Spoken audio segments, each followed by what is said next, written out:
नमस्कार साथियों, मैं मनीष कुमार शर्मा स्वागत करता हूं आपका एक बार फिर यादवेंद्र स्मार्ट क्लासेस पर, जिस पर आप आरओ एआरओ की तैयारी कर रहे हैं। आपको पता है हमारे द्वारा एक श्रृंखला पूर्वा अवलोकन श्रृंखला चलाई जा रही है जो आपके आरओ एआरओ के एग्जाम्स के लिए बहुत इंपॉर्टेंट रहने वाली है। इसमें मैंने कई सारी क्लासेस करा दी हैं, यानी मैं ज्योग्राफी पढ़ा रहा हूं और ज्योग्राफी में मैंने बहुत सारी क्लासेस करा दी हैं।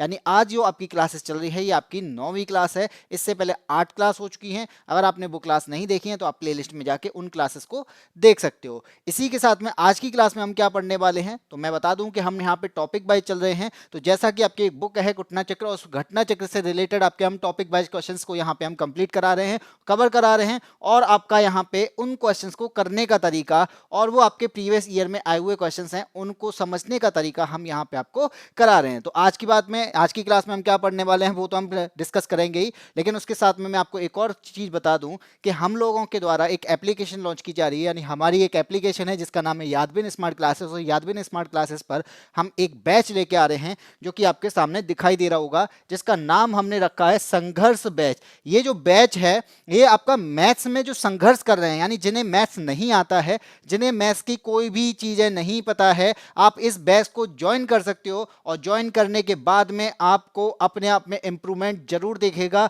इसके लिए आपको करना क्या है, इसके लिए आपको एप्लीकेशन को डाउनलोड करना है, और डाउनलोड करने के बाद में वहां पे रजिस्ट्रेशन करना है और हमें पे करना है। कितना पे करना है? जो आपकी पॉकेट मनी होती है केवल उससे भी कम, 199 रुपये, 199 रुपये का आपका ये बैच है, जिसमें हम आपको बहुत सारी चीजें यानी लाइव क्लासेस के साथ में क्लास नोट्स भी प्रोवाइड कराएंगे। क्लास नोट्स के साथ में हम ऑनलाइन टेस्ट सीरीज भी आपको देने वाले हैं। इसमें यहाँ पे हम बेसिक से यानी बेस से स्टार्ट करेंगे, आपके बेस को मजबूत करेंगे, और इस बेस को मजबूत करते हुए हम एडवांस लेवल जो कि आपके जितने भी एग्जाम हैं, यानी आप एसएससी का एग्जाम हो, रेलवे का एग्जाम हो, कोई भी एग्जाम दे रहे हो जिसमें मैथ्स पूछा जा रहा है, उस तक के यहाँ पे क्वेश्चंस यहाँ पे चलने वाले हैं। ठीक है, तो इसके अलावा हम यहाँ पे और क्या देने वाले हैं? इसके अलावा हम यहाँ पे बाइलिंगुअल क्लासेस देने वाले हैं, क्योंकि यहाँ पे इंपॉर्टेंट बाइलिंगुअल क्लासेस भी इंपॉर्टेंट रहती हैं। इसलिए इंपॉर्टेंट रहती हैं क्योंकि कई बच्चे हिंदी मीडियम से होते हैं तो कई बच्चे आपके इंग्लिश मीडियम से होते हैं, तो दोनों के लिए क्लासेस इंपॉर्टेंट रहेंगे।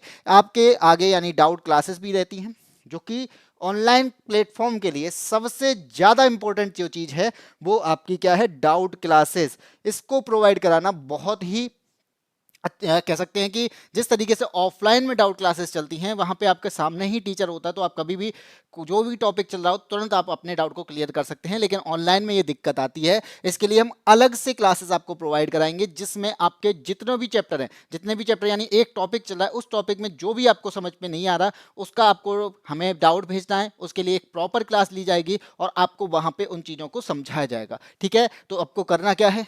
पे करना है। सबसे पहले पहला बैच है हमारा, और पहले बैच में कहते ना पहला बैच है, और पहला आपका इम्प्रेसफुल होना चाहिए। और वो इम्प्रेसफुल कब होगा? जब आप हमारे साथ में अच्छे से ज्वाइन हो जाओगे, क्योंकि यहाँ पे सर पढ़ाने वाले हैं यादवेंद्र सर, और यादवेंद्र सर बहुत सालों से यानी 8 सालों से दिल्ली में पढ़ा रहे थे मुखर्जी नगर में, और उनके द्वारा अब ये बैच स्टार्ट किया जा रहा है। इसका मतलब ये है कि आपको कम दाम में एक बड़े टीचर का साथ मिलने वाला है। भले ही हमारा आपको चैनल लगता हो कि एक कम सब्सक्राइबर हैं इस वजह से, लेकिन मैं आपको बता दूं कि इस पर ध्यान ना देते हुए आप इस पर ध्यान दीजिएगा कि यहाँ पे जो टीचर पढ़ा रहे हैं ना, ये सारे ही टीचर एक्सपीरियंस टीचर हैं। इन्होंने कोई ना कोई एक एग्जाम क्वालिफाई किया है, एक एग्जाम नहीं कई सारे एग्जाम, यानी किसी ना किसी ने कोई ना कोई एग्जाम जरूर क्वालिफाई किया है। तो यहाँ पे आपको वो फैकल्टी मिलने वाली है जो वास्तव में किसी एक एग्जाम को क्लियर करके बैठी हैं। ठीक है, इसी के साथ में हम आज की क्लास में आगे बढ़ते हैं, जो कि हम पढ़ रहे हैं। क्या पढ़ रहे हैं? हम भारत का भूगोल पढ़ रहे हैं, जो आरओ एआरओ के लिए इंपॉर्टेंट रहने वाला है। और उसके साथ में हम आज यहाँ पे जो टॉपिक करने वाले हैं यानी भौतिक विभाजन, ये टॉपिक चल रहा था। मैंने बताया था कि आपका ये टॉपिक रहता है बहुत इंपॉर्टेंट भी रहता है और बहुत लंबा रहता है। इसमें कई सारे सब टॉपिक रहते हैं जो आपको यहाँ पे सामने दिखाई दे रहे होंगे, और ये मैंने सारे ही कंप्लीट करा दिए हैं। सबसे बड़ी बात है, अगर आपने क्लास नहीं देखी ना तो आप क्लास में जाके देख लेना मैंने कौन सा टॉपिक यहाँ पे करा दिए। भाई देखो, प्राकृतिक प्रदेश करा दिए, उत्तर का पर्वतीय प्रदेश करा दिया, दक्षिण एवं मध्य भारत की पर्वत श्रेणियां, पहाड़ियां, इसके भी पीवाईक्यूज हो गए।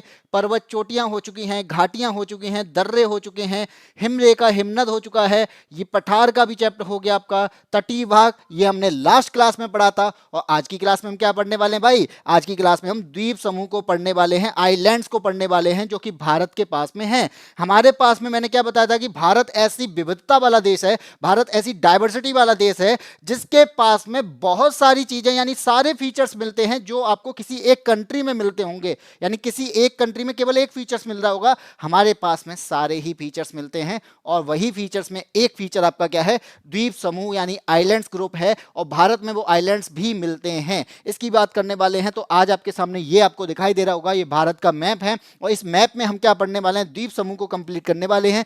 तो ये आपकी क्या है? मुख्य भूमि है। अब ये मुख्य भूमि है, इसके अलावा अब मुख्य भूमि के अलावा आपको ये दिख रहा होगा ना, ये ऑरेंज वाले पार्ट में, ये वाला पार्ट, ये क्या है? ये है आपका अंडमान निकोबार आइलैंड्स। अब ये क्या है? आइलैंड्स हैं। आइलैंड्स क्या होते हैं? जो चारों तरफ से क्या हो? पानी से घिरा हुआ हो, उसे हम क्या कह देते हैं? उसे हम आइलैंड्स कहते हैं। तो आपको यहाँ पे दिख रहा है, अगर मैं इस वाले छोटे से वाले की पार्ट की बात करूं तो चारों तरफ से क्या उगा रखा हुआ है? पानी से घिरा हुआ है। तो क्या है? ये आइलैंड्स है। तो ये आपकी आइलैंड्स हैं। ऐसे ही आपके कई सारे आइलैंड्स यहाँ पर भी हैं, ये भी आपका पूरा ग्रुप है। तो हम यहाँ पे इनको ग्रुप कहते हैं, अंडमान निकोबार आइलैंड ग्रुप, बंगाल की खाड़ी के द्वीप समूह। ठीक है। ऐसे ही अरब सागर की तरफ है तो अरब सागर के द्वीप समूह। तो कौन सा द्वीप समूह है हमारे पास में? लक्षद्वीप है। तो आपका अरब सागर में लक्षद्वीप और बे ऑफ बंगाल में अंडमान निकोबार आइलैंड्स। तो ये ग्रुप हैं, हमें इनको पढ़ना है। और इसके अलावा भी आपके कई सारे आइलैंड्स होते हैं, जो जैसे आप देखोगे यहाँ पे श्रीहरिकोटा है, इसके आगे आप देखोगे उड़ीसा की तरफ जाओगे तो आपका अब्दुल कलाम के नाम से है। एक आपका पश्चिम बंगाल की तरफ न्यूमोर और न्यूमोर द्वीप है, जो कि आजकल के टाइम पे डूब चुका है। तो इस तरीके के कई सारे आइलैंड्स हैं, हम इनको कंप्लीट करने वाले हैं। ठीक है, तो समझें, आगे बढ़े। क्वेश्चन आता है, क्वेश्चन से पहले मैं आपको थोड़ा सा बता दूं, ये आपको दिखाई दे रहा होगा। तो आप देखिए ये क्या है? ये आइलैंड्स है और इनके चारों तरफ में क्या है? चारों तरफ में आपका पानी भरा हुआ है। और यहाँ पे हम क्या पढ़ने वाले हैं? यहाँ पे हम पढ़ने वाले हैं बंगाल की खाड़ी के द्वीप समूह। ठीक है, तो यहाँ पे द्वीप समूह को पढ़ने वाले हैं और इसमें हम किसको कंप्लीट करेंगे? बंगाल की खाड़ी के द्वीप समूह को, सबसे पहला टॉपिक जो है हमारा। इसके बाद हम अरब सागर को पढ़ने वाले हैं, आज ही की क्लास में पढ़ेंगे, टेंशन ना लीजिएगा। बात करते हैं यहाँ की अंडमान निकोबार को जब पढ़ेंगे तो आपको मैं बता दूं कि इसके अंदर कितने आइलैंड हैं। ठीक है, कितने आइलैंड हैं? तो आपसे ये क्वेश्चन पूछा जाए तो आप इसका जवाब क्या दोगे? तो ये इसका जवाब होगा कि हमारे पास में अंडमान निकोबार है और अंडमान निकोबार में कितने आइलैंड है? तो आपका 836 आइलैंड है। कितने हैं? 836 आइलैंड हैं, जिसमें से हम लोग जो हैं 38 पर निवास करते हैं, यानी आवासित हैं, जहां पे लोग निवास करते हैं। ठीक है, 836 आइलैंड जिन पर 38 पर लोग रहते हैं। आपसे पूछा जाए कि आइलैंड जो है आपका, इसकी सर्वोच्च चोटी कौन सी है? तो ये भी क्वेश्चन बनता है भाई, कौन सी सर्वोच्च चोटी है? तो वो है आपकी सैडल पीक। सैडल पीक है जो अंडमान निकोबार की सबसे ऊंची चोटी है। और आपसे पूछा जाए भाई कितनी ऊंची है, तो ये भी मालूम होना चाहिए, 732 मीटर ऊंची है। कितनी है? 732 मीटर ऊंचाई है इसकी, जो आपकी सर्वोच्च चोटी है अंडमान निकोबार की। ठीक है, इसके अंदर, इसी अंडमान के अंदर क्या है? एकमात्र सक्रिय ज्वालामुखी है, एकमात्र एक्टिव वोल्केनो है। अब एक्टिव है तो इसका मतलब क्या है? और मैं आपसे अगर ये कहूं कि एशिया का यानी दक्षिण एशिया का एक्टिव ज्वालामुखी है, भारत का एकमात्र एक्टिव ज्वालामुखी है, वो कौन सा है? वो भी यहाँ पे पड़ता है, वो है आपका बैरन आइलैंड। ठीक है, क्या है? बैरन आइलैंड या फिर बैरन ज्वालामुखी। इसके यानी इसमें पहला उद्गार जो हुआ था तो वो हुआ था आपका 1787 में। यहाँ की मैं जलवायु की बात करूं, अब जलवायु कैसी है भाई? ये भी मालूम होना चाहिए, क्योंकि यहाँ का क्लाइमेट जो है आपको भी पता है भाई, कर्क रेखा से लेके मकर रेखा तक का आइलैंड्स का जो कर्क रेखा से लेके मकर रेखा तक जो यहाँ पे क्लाइमेट है वो कैसा रहता है? वो आपका उष्ण कटिबंधीय रहता है। तो यहाँ भी कौन सा अलग हो जाएगा भाई? ये भी उष्ण कटिबंधीय रहने वाला है। तो उष्ण कटिबंधीय जलवायु है यहाँ पे। ठीक है, अगर उष्णकटिबंधीय है तो अब मैं यहाँ पे बात करूँ तो बारिश होगी। अब बारिश कितनी होगी ये आपसे पूछा जाए, कितनी हो जाएगी यहाँ पे बारिश? तो यहाँ बारिश जो होती है वो 200 सेंटीमीटर से ज़्यादा होती है। कितनी होती है? 200 सेंटीमीटर से ज़्यादा हो जाती है।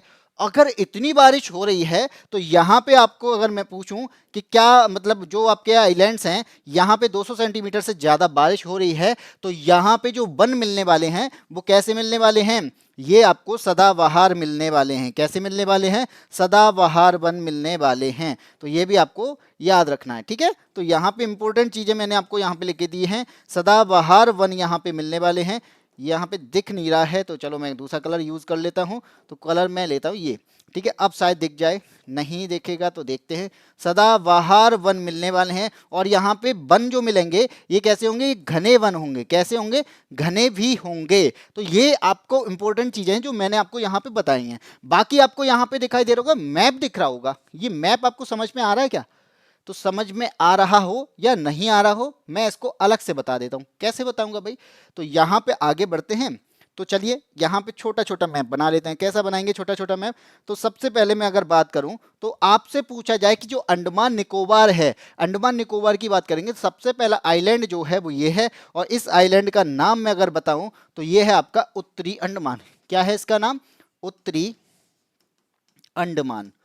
अब यहाँ पे उत्तरी अंडमान के बाद में कौन सा आएगा? तो एक आपका पड़ता है जिसका नाम है मध्य अंडमान। क्या है इसका नाम? मध्य अंडमान। तो उत्तरी अंडमान के बाद में मध्य अंडमान। और मध्य अंडमान के बाद में अगर मैं बात करूं तो कौन सा? तो मध्य अंडमान के बाद में यहाँ पे जो पढ़ने वाला है वो कौन सा होगा? वो होगा आपका साउथ अंडमान। तो इसके बाद में आपका पड़ता है साउथ अंडमान। क्या नाम है इसका? साउथ का मतलब दक्षिण अंडमान। तो ये आपके क्या है? अंडमान के यहाँ पे आइलैंड्स हैं। क्या केवल इतने ही आइलैंड्स हैं? नहीं, बहुत सारे आइलैंड्स हैं। तो यहाँ पे एक और आइलैंड पड़ता है, हम वहाँ की बात कर रहे हैं जहाँ वो जो इंपॉर्टेंट बनते हैं। ये आपका लिटिल अंडमान है। इसका क्या नाम है? इसका नाम है लिटिल अंडमान, ठीक है। अब इसके अलावा भी कुछ है तो यहाँ पे मैं बता दूं, यानी अंडमान के बारे में हम जो पढ़ रहे हैं वो अंडमान के मोस्टली आपके अंडमान के आइलैंड्स यही हैं जिसका नाम है उत्तरी अंडमान, मध्य अंडमान, दक्षिण अंडमान और लिटिल अंडमान। ऐसा नहीं है, ये वो आइलैंड है जो इंपॉर्टेंट है, ठीक है। अब इनके अलावा और कौन से इंपॉर्टेंट है? तो यहाँ पे मैं बता दूं इनके अलावा और कौन से इंपॉर्टेंट है। तो यहाँ पे एक ज्वालामुखी आपका द्वीप समूह है जिसका नाम क्या है? जिसका नाम है नारकोंडम, ठीक है। और नारकंडम ज्वालामुखी जो है वो किसके पास है? वो उत्तरी अंडमान के पास है। किसके पास है? उत्तरी अंडमान के पास में। एक और ज्वालामुखी जो कि आपका बैरन है, और बैरन जो कि एक्टिव ज्वालामुखी है, और ये दक्षिण एशिया का एकमात्र एक्टिव ज्वालामुखी है जिसका नाम क्या है? बैरन है, जो कि आपके यहाँ पे दिख रहा होगा। इसके अलावा अगर मैं बात करूं तो यहाँ पे आपको 3 आइलैंड मिलते हैं, ठीक है। 3 आइलैंड कौन से हैं? तो उन 3 आइलैंड के बारे में बता दूं तो 3 आइलैंड का यहाँ पे आजाद हिंद फौज के 2018 में 75 वर्ष हो जाने के बाद में इन 3 आइलैंड के नाम बदले गए जो दक्षिण अंडमान के पास में पड़ते हैं। 1 आइलैंड, 2 आइलैंड और 3 आइलैंड, ठीक है। तीनों के अलग अलग नाम। इसका नाम रखा गया स्वराज द्वीप, इसका नाम रखा गया स्वराज, इसका नाम रखा गया शहीद, और इसका नाम रखा गया सुभाष चंद्र द्वीप, ठीक है। अब आपसे इनमें ऐसे क्वेश्चन भी पूछ लिया जाता है कि भाई इनके पुराने नाम क्या थे? 2018 में तो चेंज कर दिए, लेकिन इनके पुराने भी नाम होंगे ना, तो वो नाम हमें पता होने चाहिए। स्वराज का जो नाम था वो क्या था? वो हैवलॉक द्वीप था। हैवलॉक द्वीप का नाम बाद में चेंज किया गया 2018 में, और उसका नाम क्या कर दिया गया? स्वराज कर दिया गया। शहीद की मैं बात करूं तो शहीद द्वीप का पुराना नाम पूछा जाए तो आपका नील द्वीप है, और सुभाष की बात करूं तो इनका नाम है रॉस द्वीप। ये पुराने नाम है जो आपको यहाँ पे दिखाई दे रहे होंगे, ठीक है। अब यहाँ पे मैं बात करता हूँ पास के बारे में। तो क्या पास भी हैं? तो यहाँ पे पास मिलते हैं। तो दक्षिण अंडमान और लिटिल अंडमान के बीच में ये क्वेश्चन पूछ लिया जाता है। दक्षिण अंडमान और लिटिल अंडमान के बीच में एक पास है जिसका नाम क्या है? जिसका नाम है डंकन पास। क्या नाम है इसका? Duncan pass. अब बात करते हैं इसके बाद में भी कोई पास है। तो यहाँ पे लिटिल अंडमान, यानी अंडमान यहाँ पे खत्म। अब स्टार्ट होगा आपका क्या? अब स्टार्ट होगा आपका निकोबार। और अंडमान और निकोबार को अलग करने वाले चैनल का नाम क्या है? जो बहुत इंपॉर्टेंट बनता है वो है 10 डिग्री का चैनल। 10 डिग्री का चैनल अंडमान और निकोबार को अलग करता है, सेपरेट करता है। तो अंडमान हो चुका है, अब निकोबार की बारी है। तो चलिए निकोबार को पढ़ते हैं। तो निकोबार यहाँ पे स्टार्ट होगा, और निकोबार यहाँ से स्टार्ट होता है ये, और इसका नाम पड़ता है कार निकोबार। क्या नाम है इसका? निकोबार का आइलैंड है जिसका नाम क्या है? कार निकोबार, ठीक है। अब ये कार निकोबार है, कार निकोबार के बाद में कौन सा पड़ेगा? इसका नाम लिटिल निकोबार। और इसके बाद भी कोई आइलैंड है तो उसका नाम है ग्रेट निकोबार, ठीक है। ये है आपका ग्रेट निकोबार, ठीक है। अब यहाँ पे मैं बात करता हूँ क्या इंपॉर्टेंट बनता है, उसकी बात और करते हैं। तो उसकी बात मैं क्या करूँ, तो यहाँ पे मैं बात करता हूँ किसकी, तो अब बात कर लेते हैं कि यहाँ पे क्या है, एक चैनल है कार निकोबार और लिटिल निकोबार के बीच में एक चैनल है जिसका नाम क्या है, सोमब्रेरो चैनल। ऐसे ही लिटिल और ग्रेट के बीच में भी एक चैनल है जिसका नाम क्या है, प्राइस। ठीक है, तो ये भी हमें याद रखने हैं। तो सबसे पहला ये वाले का नाम है सोमब्रेरो जो कार निकोबार और लिटिल निकोबार को अलग करता है, और यहाँ पे लिटिल और ग्रेट के बीच में है प्राइस चैनल जो क्या करता है, लिटिल और ग्रेट को अलग करता है। ऐसे आपके कई सारे क्वेश्चन बन जाते हैं। अब मैं आपसे बात करूं कि आपकी ये राजधानी जो है, इनमें से किस आइलैंड में अंडमान निकोबार की राजधानी है, तो वो आप याद रखिएगा कि इनमें से एक आपका आइलैंड है जिसका नाम क्या है, पोर्ट ब्लेयर, सॉरी, एक राजधानी है जिसका नाम क्या है, पोर्ट ब्लेयर, और वो आपका साउथ अंडमान में पड़ती है। क्या पड़ती है, साउथ अंडमान में राजधानी है जिसका नाम क्या है, पोर्ट ब्लेयर। ठीक है, ऐसे ही आपसे मैंने पूछा कि अंडमान निकोबार की सबसे ऊंची चोटी कौन सी है, तो वो अंडमान निकोबार की सबसे ऊंची चोटी के बारे में अगर कोई बात करेगा तो अंडमान निकोबार की सबसे ऊंची चोटी पड़ती है कहां पर, उत्तरी अंडमान में, और वो पड़ती है कहां पे, उत्तरी अंडमान में। उसका नाम पूछा जाए तो वो क्या है, सैडल पीक है। ठीक है, ऐसे ही अगर आपसे निकोबार की पूछ ली, तो निकोबार की सबसे ऊंची चोटी पूछा तो निकोबार की सबसे ऊंची चोटी ग्रेट निकोबार में पड़ती है और उसका नाम क्या है, माउंट थूलियर। क्या नाम है उसका, माउंट थूलियर। अब यहां से मैं आपसे क्वेश्चन कई सारे पूछे जाते हैं। अब आपकी है एक बात यहां पे इंपॉर्टेंट बनती है, यहां पे अंडमान निकोबार तो खत्म हो गया, चलो इसके बाद भी क्या पड़ता है, इसके बाद में एक चैनल पड़ता है जिसका नाम है ग्रेट चैनल। क्या नाम है जिसका, इसका नाम है ग्रेट चैनल। और ये ग्रेट चैनल किसको अलग करता है, ये इंडोनेशिया को अलग करता है। तो आपको लिए यहां लिख देता हूं कि ग्रेट चैनल जो है वो इंडोनेशिया को अलग करता है, किससे, भारत से। तो भारत और इंडोनेशिया के बीच में एक चैनल है जिसका नाम क्या है, ग्रेट चैनल। और आपसे अगर ये पूछ लिया जाए कि इंडोनेशिया का कौन सा आइलैंड, तो उसका आइलैंड का नाम है सुमात्रा आइलैंड, जो कि आपका अलग करता है। ठीक है, तो आपसे ऐसे क्वेश्चन पूछे जाएं तो आप तुरंत आंसर दे दोगे। तो बहुत सारी चीजें हैं, बहुत सारी इंपॉर्टेंट चीजें, वो मैंने आपको यहाँ पे बहुत एक ही चीज में बता दी, यानी एक ही बार में सारी चीजों को यहाँ पे मैंने बता दिया। नहीं समझ में आएगा तो आप एक और बार इस वीडियो को थोड़ा सा बैक करके दोबारा देख लेगा तो आपको और अच्छे से समझ में आ जाएगा। ठीक है, आगे बढ़े, अगले आप क्वेश्चंस करते हैं। ये तो हो गया, मैंने थोड़ा सा ब्रीफ में बता देता हूँ कि हाँ, कि हमें पढ़ना जो है उसके बारे में थोड़ी सी नॉलेज तो होनी चाहिए, तो मैं थोड़ी सी नॉलेज आपको दे दी यहाँ पे। अब बात करते हैं आगे, क्या बात करनी है भाई। अब आता है क्वेश्चन, क्वेश्चन क्या कहता है, अंडमान और निकोबार द्वीप समूह का सर्वोच्च शिखर। भाई बहुत देर से पढ़ रहे हैं भाई, अंडमान निकोबार का सबसे ऊंचा पर्वत कौन सा है, उसका नाम बृहत निकोबार, यानी पूछा गया है कौन से द्वीप समूह में स्थित है, कौन से द्वीप समूह में स्थित है, तो बृहत निकोबार, लघु अंडमान, मध्य अंडमान और उत्तरी अंडमान। तो मैंने बताया था कि अंडमान निकोबार का सबसे ऊंचा पर्वत कहां पर है, उत्तरी अंडमान में है, और उसका नाम क्या है, सैडल पीक है। तो यहां पर बस यही तो बताना है कि क्या नाम है उसका, उसका नाम है सैडल पीक। और सैडल पीक कहां पर है, वो उत्तरी अंडमान में है, और उत्तरी अंडमान में है, आंसर हो जाएगा आपका ऑप्शन नंबर डी। और आपसे पूछा जाए कि निकोबार का सबसे ऊंचा, तो निकोबार का सबसे ऊंचा है माउंट थूलियर, और ये माउंट थूलियर कहां पड़ता है, ये तो ग्रेट निकोबार में पड़ता है। कहां पे, ग्रेट निकोबार में। आगे बढ़ते हैं क्वेश्चन नंबर टू क्या कहता है, अंडमान और निकोबार द्वीप समूह में सबसे अधिक ऊंचाई वाली चोटी कौन सी है, सबसे अधिक ऊंचाई वाली चोटी, जिसकी ऊंचाई कितनी है अगर आपसे पूछ लिया जाए तो 732 मीटर है जिसकी ऊंचाई, वो कौन सी है, वो है आपकी ऑप्शन कौन सी है, Saddle Peak, Mount Diavolo, Mount Thuillier, Mount Koyale. तो इसका आंसर क्या हो जाएगा भाई, अंडमान निकोबार की सबसे ऊंची कौन सी है, सैडल पीक, और सैडल पीक की ऊंचाई कितनी है, 732, और ये है कहां पे, तो ये आपका नॉर्थ अंडमान में है। कहां पर है, नॉर्थ अंडमान में है, आपका उत्तरी अंडमान में है। ठीक है, आगे बढ़े, question number third, Andaman Nicobar. ठीक है, दे दिया इतना सा। इसके बाद क्या है, बंगाल की खाड़ी में दो द्वीप हैं, बंगाल की खाड़ी में द्वीप समूह है सी कहता है अरब सागर में द्वीप समूह है और डी कहता है हिंद महासागर में 2 द्वीप हैं। तो क्या अंडमान और निकोबार 2 द्वीप हैं? नहीं भाई, ये द्वीप समूह है। अंडमान का द्वीप समूह अलग है, निकोबार का द्वीप समूह अलग है, और इस कंप्लीट को हम अंडमान निकोबार द्वीप समूह कहते हैं, जो कि कहां पर है? बंगाल की खाड़ी में है। एक तरफ आपका अरब सागर है, दूसरी तरफ क्या है? अरब बंगाल की खाड़ी है। तो भारत के दोनों तरफ में आइलैंड्स के ग्रुप मिलते हैं। अरब सागर में जो मिलता है वो लक्षद्वीप है, और बंगाल की खाड़ी में जो मिलता है वो अंडमान निकोबार है। तो यहां पे आपका आंसर कौन सा हो जाएगा कि जो बंगाल की खाड़ी में द्वीप समूह मिलता है ना, वो हमारा अंडमान निकोबार है। तो मैं बता दूं, मान लो ये इंडिया का नॉर्थ ये पार्ट प्रायद्वीपीय पार्ट, तो यहां जो मिलता है इसे कहते हैं अंडमान निकोबार, और यहां पे जो मिलता है उसे कहते हैं लक्षद्वीप। तो लक्षद्वीप क्या है? यहां पे अरेबियन सी में है, और ये क्या है? ये आपका बे ऑफ बंगाल है, ये बे ऑफ बंगाल में। तो सारी चीजें क्या है? ये ग्रुप हैं। ये भी आपको पता चल गया कि अंडमान निकोबार के ग्रुप्स हैं। ठीक है, अंडमान निकोबार अपने आप में ग्रुप है। आगे बढ़ते हैं। और कितने आइलैंड अंडमान निकोबार में भाई? बताया था 836 आइलैंड है अंडमान में।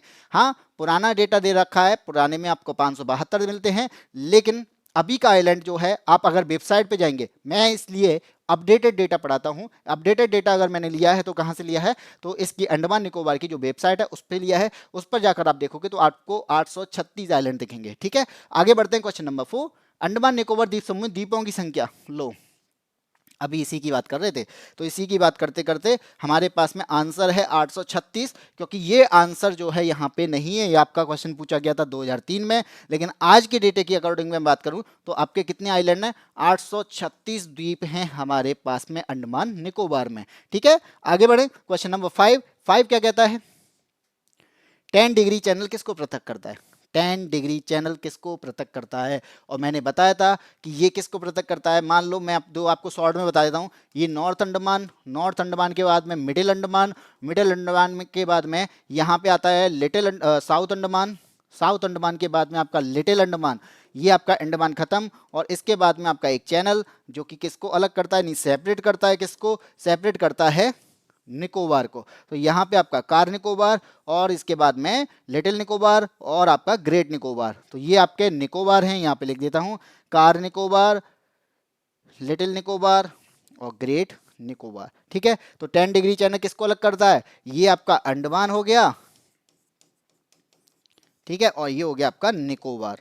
तो किसको अलग कर रहा है भाई? अंडमान और निकोबार को अलग कर रहा है। आंसर कौन सा हो जाएगा कि अंडमान को किससे अलग करेगा? निकोबार से। तो ऑप्शन नंबर ए यहाँ पे सही हो जाएगा। ठीक है, अंडमान को निकोबार से अलग कर रहा है। अंडमान को म्यांमार से, तो अंडमान को म्यांमार से कौन अलग करता है? अंडमान को म्यांमार से कोको चैनल अलग करता है, क्योंकि म्यांमार का कोको आइलैंड है, और कोको आइलैंड इसके ऊपर नॉर्थ अंडमान के ऊपर आपका कोको आइलैंड मिलेगा, जहां पर दोनों के बीच में एक चैनल है जिसका नाम है क्या है? कोको चैनल, जो कि किसको अलग करता है? म्यांमार और इंडिया को अलग करता है, म्यांमार और अंडमान को अलग करता है, कोको और नॉर्थ अंडमान को अलग करता है। ठीक है, भारत को श्रीलंका से, लक्षद्वीप को मालदीव से। तो लक्षद्वीप को मालदीव से आप जानते हैं, लक्षद्वीप को मालदीव से अलग करने वाले चैनल का नाम क्या है? जल्दी से कमेंट बॉक्स में बताओ, तब तक हम आगे बढ़ते हैं। क्वेश्चन नंबर 6 पे आते हैं। निम्नलिखित द्वीपों के युग्मों में से कौन सा एक 10 अंश जलमार्ग? वही बात आ गई, 10 अंश जलमार्ग हिंदी में लिखा हुआ है, लेकिन ये है क्या? 10 डिग्री चैनल। और 10 डिग्री चैनल अंडमान और निकोबार के बीच में है, जो अंडमान और निकोबार को अलग करता है। तो इसका आंसर क्या हो जाएगा? ऑप्शन नंबर ए हो जाएगा, अंडमान एवं निकोबार। आगे बढ़े। क्वेश्चन नंबर 7, निम्नलिखित में से किस द्वीप युग्म को 10 डिग्री चैनल अलग करता है? भाई कौन करता है?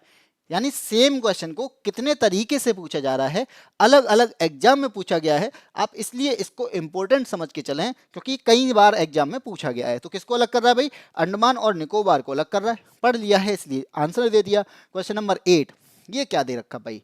यहाँ पे दे रखा है कथन, और कथन कितने दिए हैं? 2 कथन दिए हैं। दोनों कथन को पढ़ना है, दोनों कथन के अकॉर्डिंग हमें क्या देना है? आंसर देना है। और जब हम इसको आंसर देंगे तो देखते हैं क्या आंसर आता है। तो सबसे पहले आपको दिया है पहला कथन। ओहो, यहाँ पे तीसरा कथन जो है वो यहाँ से स्टार्ट होता है। ठीक है, आपको मैं बता दूं, इन्होंने यहाँ पे जो पीपीटी है, ये आपका तीसरा कथन है यहाँ पे। ठीक है, ये तीसरा कथन है, ये मैं यहाँ से काट देता हूँ। पहला कथन दे रखा है कि बैरन द्वीप ज्वालामुखी एक सक्रिय ज्वालामुखी, बिल्कुल सही बात है कि हमारे पास में भारत के पास में एकमात्र सक्रिय ज्वालामुखी यानी एक्टिव वोल्केनो कौन सा है, वो है आपका बैरन आइलैंड, जो कहाँ पर है, अंडमान और निकोबार में पड़ता है, जो भारतीय राज्य क्षेत्र में स्थित है। बिल्कुल सही, पहला सही दे रखा है, चलो पहला हमें सही मिला। दूसरा कहता है बैरन द्वीप ग्रेट निकोबार के लगभग 140 किलोमीटर में स्थित है। तो बैरन द्वीप जो है, अब आप एक बात देखो, ये नॉर्थ अंडमान, ये आपका मिडिल अंडमान, ये आपका साउथ अंडमान, ये लिटिल अंडमान, और ये कार निकोबार, ये लिटिल निकोबार, और ये ग्रेट निकोबार। ठीक है, ये ग्रेट निकोबार से किसको कह रहा है, बैरन आइलैंड को। बैरन आइलैंड कहाँ पे, नारकोंडम हो गया, और ये हो गया आपका बैरन आइलैंड। ठीक है, ये बैरन आइलैंड इसकी बात कर रहा है, ग्रेट निकोबार से बैरन आइलैंड। ये दूरी कितनी है, 140 किलोमीटर है, जबकि ये दूरी मैं बता दूं, ये दूरी कितनी है, लगभग 500 किलोमीटर है। ये दूरी यहाँ से 500 किलोमीटर की है, इसलिए दूसरा पॉइंट जो है वो यहाँ पे गलत हो जाएगा। 140 किलोमीटर नहीं होगी, ये लगभग 500 किलोमीटर है। जबकि अगर आपसे ये पूछ लेता कि राजधानी से आपका कितना दूर है, ये जो राजधानी है, किसकी राजधानी, अंडमान निकोबार की, कौन सी है, पोर्ट ब्लेयर है। पोर्ट ब्लेयर है कहाँ पे, साउथ अंडमान पे है। तो साउथ अंडमान से बैरन द्वीप कितना दूर है, तो मात्र 140 किलोमीटर है। तब उसकी बात करते हैं, लेकिन इसने पूछा किससे, ग्रेट निकोबार का, जो कि सबसे नीचे है। ठीक है, तो ये अगला कहता है, पिछली बार बैरन द्वीप ज्वालामुखी में 1991 में उद्गार हुआ था और तब से ये निष्क्रिय बना हुआ था है। यहाँ पे बात कर रहा है कि पहले यानी जो ज्वालामुखी में जो विस्फोट होता है वो कब हुआ था, वो 1991 में हुआ था, उसके बाद नहीं हुआ है, ये बात कर रहा है। तो यहाँ पे मैं बता दूं कि 1787 में तो पहली बार हुआ था, 1787 में फर्स्ट टाइम हुआ था। ठीक है, 1787 में फर्स्ट टाइम हुआ था।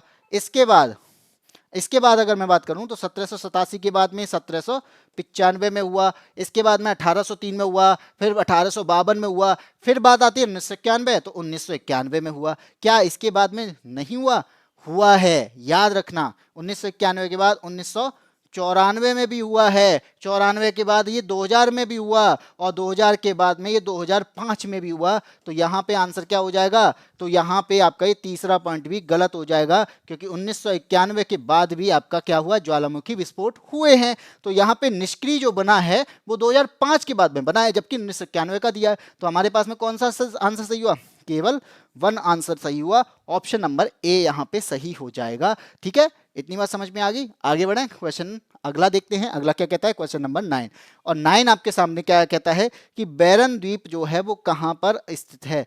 तो ये तो हम पढ़ ही चुके भाई कि बैरन द्वीप जो है वो कहां पर स्थित है, बताइए। बंगाल की खाड़ी में, बी कहता है भूमध्य सागर में, सी कहता है अरब सागर में, और डी कहता है चीन सागर में। तो यहाँ पे ये मैं सही कर देता हूँ। तो बंगाल की खाड़ी में, सभी जानते हैं भाई बंगाल की खाड़ी में स्थित है। अंडमान निकोबार ही पूरा बंगाल की खाड़ी में स्थित है, तो बैरन कहाँ चला जाएगा भाई, बैरन भी आपका कहाँ पर है, ये भी बंगाल की खाड़ी में ही है। ठीक है, आगे बढ़ते हैं। भारत के किस द्वीप का उद्गम ज्वालामुखी है, कौन से द्वीप का उद्गम जो हुआ है वो ज्वालामुखी से हुआ है। ऑप्शन है आपके सामने, बैरन है, कार निकोबार, लिटिल निकोबार और उत्तरी अंडमान। तो आपको पता है ज्वालामुखी द्वीप हमारे पास में कौन से हैं, एक तो है आपका नॉरकोंडम, ठीक है, इसके अलावा दूसरा है आपका बैरन, ये आपका नॉर्थ अंडमान के पास में है, ये आपका मिडिल अंडमान के पास में है। तो आपसे अगर ये बात पूछी जाए कितने आइलैंड है, तो हमें 2 आइलैंड दिखते हैं, जिसमें से ऑप्शन में हमारे पास में एक ही है, तो आंसर लगा दिया मैंने एक, कौन सा, बैरन। ठीक है, आगे बढ़े, अगले पे आए, क्वेश्चन नंबर 11, निम्नलिखित में से कौन भारत में ज्वालामुखी द्वीप है। वही क्वेश्चन को बार बार अलग अलग तरीके से पूछा गया है, इसका आंसर क्या हो जाएगा, तो यहाँ पे आपका ऑप्शन नंबर डी बैरन द्वीप हो जाएगा। Little Andaman, Little Nicobar, Great Nicobar, Barren द्वीप। तो आंसर कौन सा है, बैरन द्वीप है, जो कि आपका ज्वालामुखी से निर्मित है, ज्वालामुखी द्वीप है, जिस पर एक्टिव ज्वालामुखी है, जिसका नाम है बैरन ज्वालामुखी, जो भारत का एकमात्र सक्रिय ज्वालामुखी है। इसमें 2005 के बाद से उद्गार नहीं हुआ था, पहला उद्गार 1787 में हुआ था। और आपसे पूछा जाए किस आइलैंड के पास में, तो आपका मध्य आइलैंड, ठीक है, मध्य अंडमान, मिडिल अंडमान के पास में। ठीक है, आगे बढ़े, क्वेश्चन नंबर 12 क्या कहता है, श्री हरिकोटा द्वीप। श्री हरिकोटा द्वीप जो है वो कहां पर स्थित है, तो आपको मैं बता दूं, जैसे मैंने बताया इंडिया का क्या पार्ट है, तो ये इंडिया का कौन सा पार्ट है, ये इंडिया का प्रायद्वीपीय पार्ट है। अब ये प्रायद्वीपीय पार्ट में आपको आइलैंड्स मिलेंगे। तो जब आपसे पूछा जाए श्रीहरिकोटा, तो श्रीहरिकोटा जहां पे क्या है, जहां पे आपका स्पेस सेंटर है, क्या है, स्पेस सेंटर, जिसे हम कहते हैं सतीश धवन, क्या कहते हैं, सतीश धवन स्पेस सेंटर यानी अंतरिक्ष केंद्र, ये कहां पर है, ये आपका श्रीहरिकोटा में है। और जब भी आपसे पूछा जाए कि जब स्पेस सेंटर की बात की जाए तो मोस्टली, यानी दुनिया में पहले की बात करूंगा, अगर पहले की बात की जाए तो मोस्टली जो स्पेस सेंटर हुआ करते थे वो कहां पे हुआ करते थे, वो ईस्ट में हुआ करते थे। तो हमारे पास में ईस्ट वाला पार्ट ये है, तो ईस्ट वाला पार्ट में एक जगह है, यानी एक आइलैंड है जिसका नाम क्या है, श्री हरिकोटा। क्या नाम है इसका, श्री हरिकोटा है। और ये श्री हरिकोटा जो है वो आपसे पूछा जा रहा है कहां पर स्थित है, तो ये याद रखना ये पुलिकट झील के पास में है। तो यहां पे आपकी एक झील है जिसका नाम है पुलिकट झील, और ये पुलिकट झील के बारे में अगर मैं बात करूं, ये कहां पर है, ये आंध्र प्रदेश में है। तो ये किसके पास हुआ, तो ये आंध्र प्रदेश में हुआ। तो आंध्र प्रदेश में पुलिकट झील के पास में एक आपका एक आइलैंड है जिसका नाम क्या है, श्री हरिकोटा। यहां पे हमारे पास में लॉन्चिंग सेंटर बना हुआ है, यहां से हम अपने सैटेलाइट्स को लॉन्च करते हैं जिसका नाम क्या है, श्री हरिकोटा में सतीश धवन स्पेस सेंटर। ठीक है, आगे बढ़ते हैं, अगले क्वेश्चन पर आते हैं। लो, राम सेतु, भाई राम सेतु कहां पर स्थित है पूछा जा रहा है। ऑप्शन ए है, यानी शुरू कहां से होता है, धनुषकोडी मंडपम पम्बन रामेश्वरम, तो ये कहां से स्टार्ट होता है। तो राम सेतु अगर आपसे क्वेश्चन पूछा गया है तो ये है आपका क्या, प्रायद्वीपीय भारत। और इस प्रायद्वीपीय भारत में आपका एक राम यानी एक द्वीप है जिसका नाम क्या है, एक द्वीप जिसका नाम क्या है, पंबन द्वीप, इसका नाम है पंबन द्वीप। और इस पंबन द्वीप पर एक जगह, यानी यहाँ पे एक कहते हैं आखिरी सड़क, कहते हैं भारत की आखिरी सड़क कहते हैं, या फिर कहते हैं भारत का आखिरी छोर, और उसका नाम क्या है, धनुषकोडी। अब इस धनुषकोडी से क्या होता है, धनुषकोडी से आपका आपका राम सेतु स्टार्ट होता है। और राम सेतु स्टार्ट होने के बाद में एक जगह जाता है, वो जगह कौन सी है, वो श्रीलंका है। और श्रीलंका का कौन सा आइलैंड है, तो आपको लिए वो श्रीलंका का आइलैंड भी पूछा जाए तो श्रीलंका का मन्नार आइलैंड, क्या नाम है उसका, मन्नार आइलैंड है, जो कहां पर है, श्रीलंका में है। तो यहां पे इसको जोड़ता है, लेकिन आज के टाइम पे ये क्या हो चुका है, ब्रेक हो चुका है, टूट चुका है। तो इसलिए इसका आंसर पंबन होगा या फिर धनुषकोडी। तो स्टार्ट जो होता है वो आपका धनुषकोडी से होता है, ऑप्शन नंबर ए यहां पे सही हो जाएगा। आइलैंड पूछता तो वो पंबन आइलैंड है, ठीक है। लेकिन हमारी आखिरी सड़क यानी जो कौन सी है, जो कि आपकी धनुषकोडी, या धनुषकोडी से हम स्टार्ट करते हैं, क्या स्टार्ट करते हैं, राम सेतु को स्टार्ट होता है, और राम सेतु आपका श्रीलंका में जाके मिलता है। आगे बढ़ते हैं, क्वेश्चन नंबर 14, निम्नलिखित में से कौन सा भौगोलिक रूप से ग्रेट निकोबार के सबसे निकट है, कौन सा सबसे निकट होगा, सुमात्रा, बोर्नियो, जावा, श्रीलंका। तो मैं बता दूं, क्या बता दूं, क्या बताओगे। तो ग्रेट निकोबार की जब मैं बात करता हूं, मान लीजिए ये है आपका ग्रेट निकोबार, क्या है, ये है ग्रेट निकोबार। और जब मैं ग्रेट निकोबार की बात करूंगा तो यहां पे एक चैनल है, मैंने बताया था ग्रेट निकोबार के बाद में एक चैनल, क्या नाम है उसका, ये चैनल है। ये क्या चैनल है, इसका नाम होगा कुछ, तो इसका नाम क्या है, ग्रेट चैनल। क्या नाम है इसका, ग्रेट चैनल है। अब ये ग्रेट चैनल किसको अलग करता है, ये आपका अलग करता है किसे, ये आपका इंडोनेशिया को अलग करता है। और ये इंडोनेशिया को अलग करता है, और यहाँ पे जो आपका आइलैंड है जिसका नाम क्या है, इसका नाम है सुमात्रा आइलैंड। तो इंडोनेशिया के एक सुमात्रा आइलैंड जो कि यहाँ पे सबसे निकट है इसके, तो आपका ऑप्शन कौन सा हो जाएगा, ऑप्शन आपका यहाँ पे सही हो जाएगा, ऑप्शन नंबर ए। ठीक है जी, ऑप्शन नंबर ए यहां पे सही हो जाएगा। आगे बढ़ें, अगले क्वेश्चन पर आए, बताइए अब अगला क्वेश्चन क्या कहता है। ठीक है, अगले क्वेश्चन पर आते हैं, और अगला क्वेश्चन आपके सामने स्टार्ट होता है, देखते हैं क्या स्टार्ट होता है। तो यहां पे स्टार्ट होता है ये, ओ भाई अगला टॉपिक आ गया, यानी इसका सब टॉपिक एक पढ़ लिया हमने, बंगाल की खाड़ी। और बंगाल की खाड़ी के बाद में हमें जो दूसरा पढ़ना है वो कौन सा है, वो है आपका अरब सागर। तो हम अब अरब सागर के द्वीप समूह को पढ़ना है। तो अरब सागर में आपका द्वीप समूह कौन सा है, तो आपको याद रखना है, यहाँ पे दिखाई दे रहा होगा लक्षद्वीप है। तो लक्षद्वीप जो है, यहाँ पे आपको मैप में बात करूं तो ये आपका बे ऑफ बंगाल है, इधर आपका अंडमान अरेबियन सी है। तो अरेबियन सी में जो आपको दिखेगा, अरेबियन सी में वो आपका लक्षद्वीप है। अब लक्षद्वीप के बारे में अगर मैं बात करूं तो मैं लक्षद्वीप के बारे में बता दूं, तो ठीक है बात करते हैं लक्षद्वीप के बारे में। तो यहाँ पे मैं लक्षद्वीप के बारे में बात करता हूँ।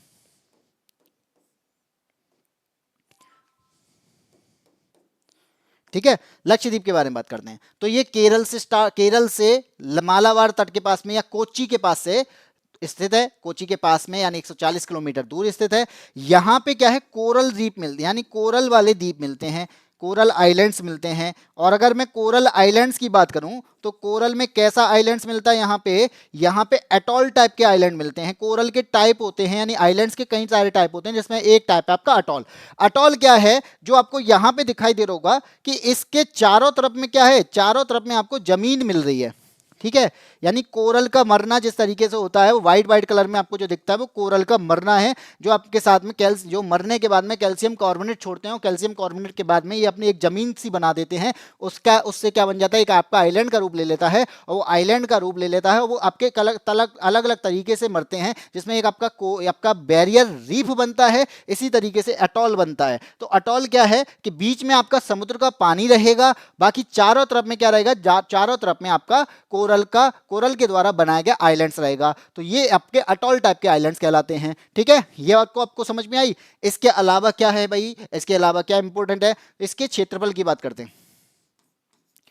इसके क्षेत्रफल की अगर मैं बात करूं तो इसका क्षेत्रफल कितना है, 32 किलोमीटर स्क्वायर है, ठीक है। कितना क्षेत्रफल है, 32 किलोमीटर स्क्वायर है। इसमें द्वीप कितने हैं, अगर आपसे द्वीप पूछे जाएं तो इसके अंदर 36 द्वीप मिलते हैं। कितने मिलते हैं, 36 द्वीप मिलते हैं। अगर आपसे राजधानी यानी कैपिटल की बात की जाए तो इसकी कैपिटल क्या है, इसकी कैपिटल है कावारत्ती। क्या नाम है उसका, कावारत्ती इसका नाम है, जो कि आपकी राजधानी है, कहाँ की, लक्षद्वीप की राजधानी है। और आपसे पूछ लिया जाए, क्या पूछ लेंगे अब, सबसे बड़ा द्वीप पूछ लिया जाए, इसका सबसे बड़ा द्वीप अगर आपसे पूछ लिया जाए तो उस सबसे बड़ा द्वीप आपका कौन सा है, एंड्रोथ है। क्या नाम है इसका, एंड्रोथ आइलैंड है, जो इसका सबसे बड़ा द्वीप है। और यहाँ पे चैनल पढ़ते हैं, चैनल क्या, जैसे अभी हमने पढ़े थे कि एक चैनल है जिसका नाम क्या है, 9 डिग्री चैनल। अब 9 डिग्री चैनल की अगर मैं बात करूं तो 9 डिग्री चैनल किसको अलग करता है, तो लक्षद्वीप को मिनिकॉय से अलग करता है। तो मिनिकॉय भी इसी का पार्ट है लक्षद्वीप का, तो लक्षद्वीप को मिनिकॉय से अलग करता है। और इसके अलावा 9 डिग्री के अलावा और कौन सा, तो 8 डिग्री चैनल। तो 8 डिग्री चैनल क्या करता है, 8 डिग्री चैनल जो है वो लक्षद्वीप को किससे अलग कर रहा है, लक्षद्वीप को मालदीव से अलग करता है, ठीक है। तो लक्षद्वीप को मालदीव से अलग करता है। तो ये जो इंपॉर्टेंट चीजें वो मैंने आपको बता दी। इसके अलावा यहाँ पे जो क्वेश्चंस बनते हैं अब हम उनको करते हैं। तो क्वेश्चंस आपके कौन कौन से बनते हैं उसकी बात करते हैं। क्वेश्चन नंबर आपका 15, यानी इस स्लाइड के अकॉर्डिंग 15, और लक्षद्वीप का आपका पहला क्वेश्चन, ठीक है।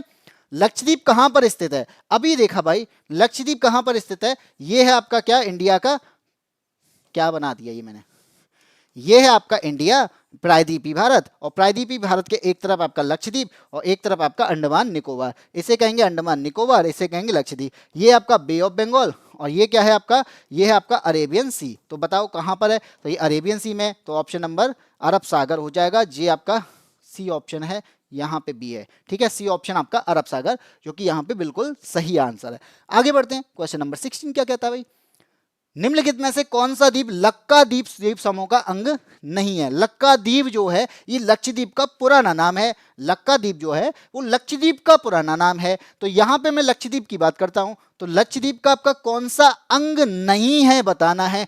तिलंचोंग, अगाती, कवरत्ती, कल्पेनी। तो कवरत्ती के बारे में अभी हम देख चुके हैं कि कावारत्ती जो होता है वो कावारत्ती आपकी कैपिटल है। किसकी कैपिटल है, लक्षद्वीप की कैपिटल, तो इसका पार्ट होगा। इसके अलावा और आपसे मैं बता दूं, अगाथी और काल्पेनी भी इसका पार्ट है। ये जो आपका है तिलंचोंग जो है ये आपका अंडमान निकोबार में पड़ता है। कहां पड़ता है, ये अंडमान निकोबार का है, और ये तीनों जो हैं वो लक्षद्वीप के पार्ट हैं। तो आप इनको याद रखिएगा। आगे बढ़ते हैं, अगले क्वेश्चन पर आते हैं। निम्न में से भारत के किस भाग में सामान्यतः प्रवाल द्वीप यानी एटॉल्स पाए जाते हैं।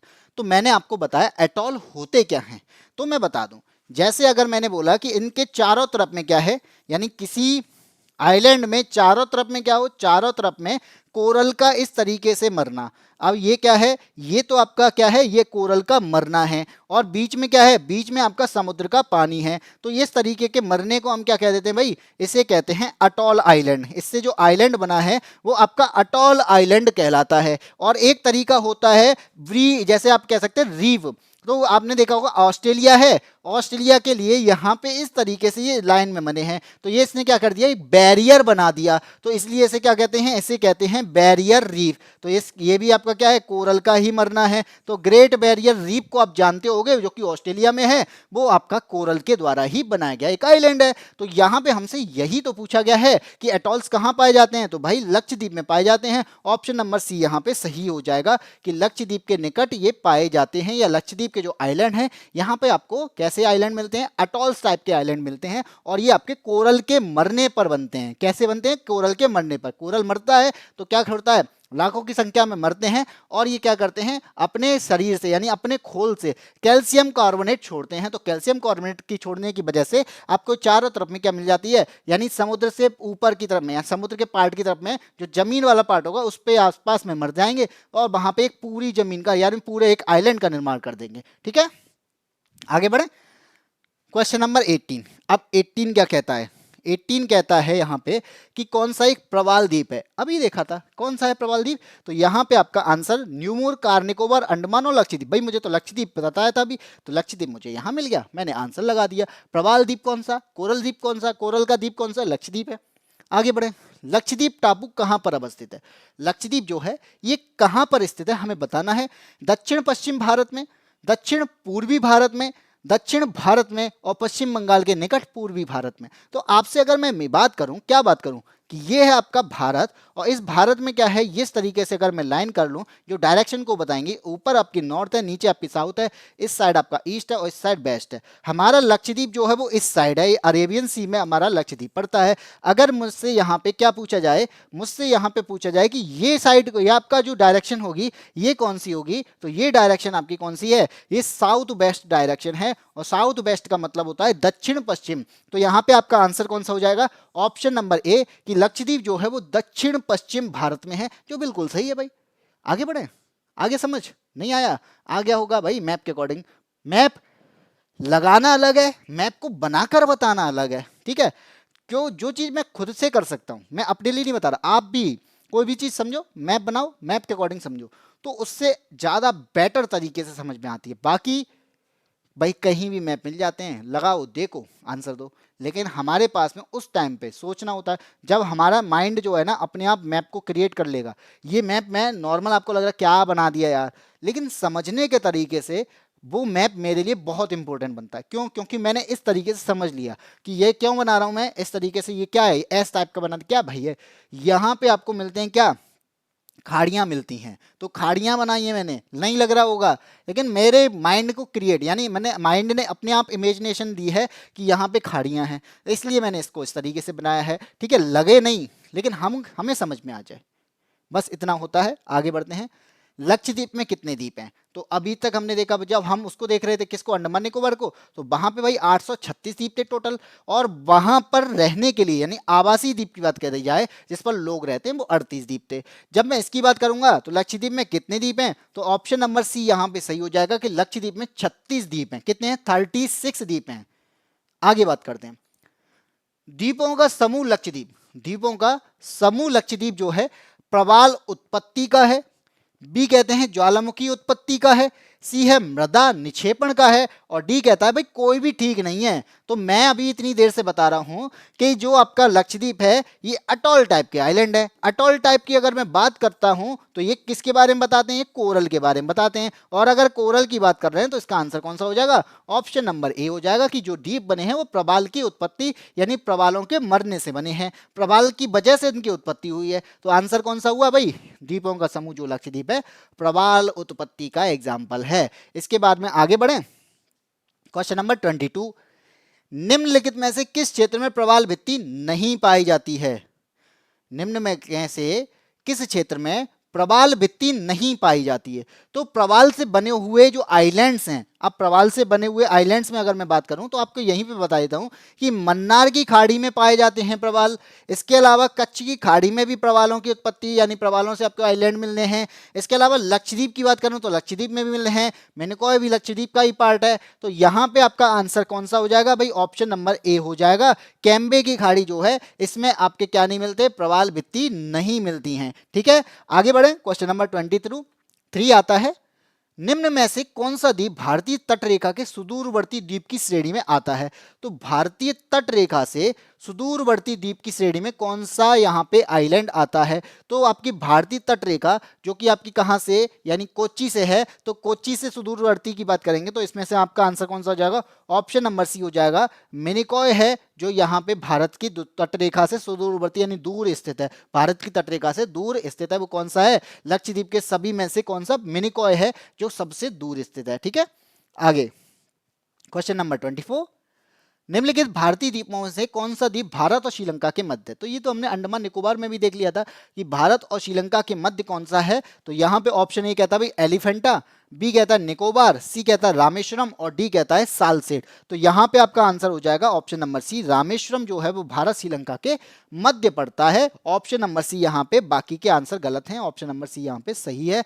आगे बढ़ते हैं क्वेश्चन नंबर 25, एक द्वीप पर निर्मित भारत का बड़ा नगर। तो द्वीपों पर जो निर्मित है, 7 द्वीपों का समूह जिसे बोला जाता है, 7 द्वीपों का समूह जो कि आपका मुंबई के नाम से, यानी 7 द्वीपों को मिलाकर बनाया गया है, आपका option number D Mumbai.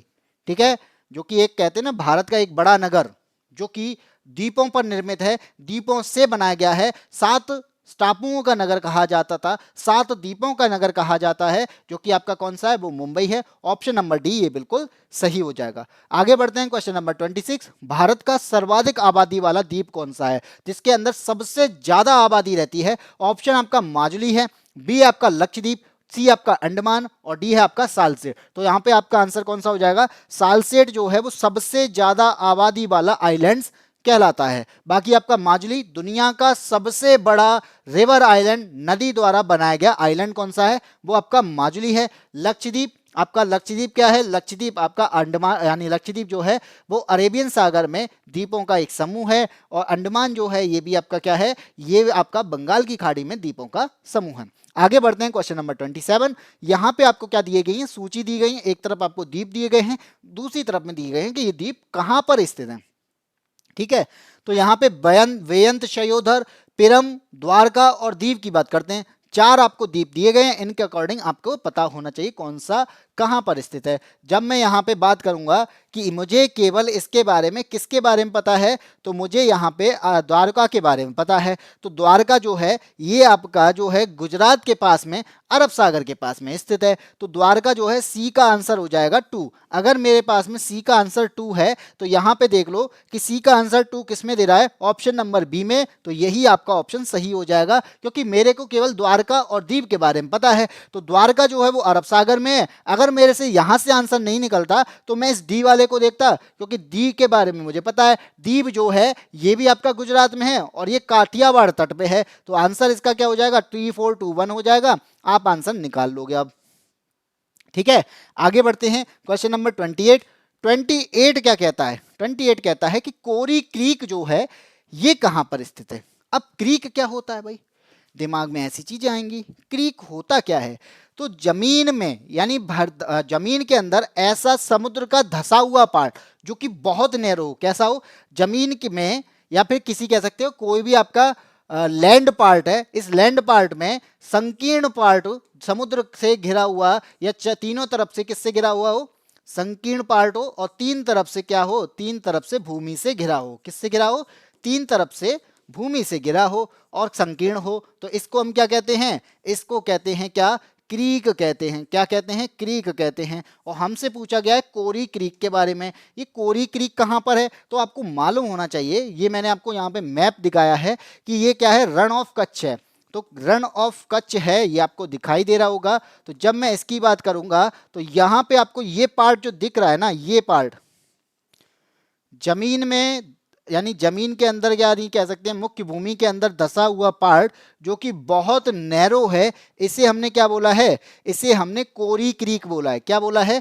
Creek बोला है, और इसे कोरी के नाम से जानते हैं। ठीक है, कोरी क्रीक। तो आंसर क्या हो जाएगा? अब ये कहां पर है भाई? कच्छ के पास है, कच्छ के रण के पास में। तो आपका कौन सा आंसर होगा? तो ऑप्शन नंबर डी हो जाएगा, कच्छ के रण के पास में, यानी ऑप्शन नंबर डी यहां पे बिल्कुल सही होगा। ठीक है, आगे बढ़े। अब आपसे एक और क्वेश्चन बनता है भाई, एक और होता है, एक आपका कोरी क्रीक है, एक आपका सर क्रीक है। तो सर क्रीक जो है वो कहां पर है? एक बात याद रखना, जो आपको यहां पे दिखाई दे रहा है ना, ये वाला पार्ट, ये आपका सर क्रीक है, जो भारत और पाकिस्तान के बीच में क्या है, विवादित है। तो भारत और पाकिस्तान के बीच में विवादित जगह का नाम अगर पूछा जाए तो वो आपका क्या है, सर क्रीक जो है वो भारत पाक के बीच में विवादित है। ठीक है, इसी तरीके से आपका आखिरी क्वेश्चन जो है वो इसी से रिलेटेड है कि सर क्रीक विवाद किन दो देशों के मध्य है। तो मैंने आपको बता दिया कि भारत और पाकिस्तान के बीच में जो विवाद है वो आपका एक सर क्रीक का भी विवाद है। तो ये था आपका आज का आखिरी क्वेश्चन जो कि आपके सामने है, जो मैंने आपको यहाँ पे करा दिए हैं।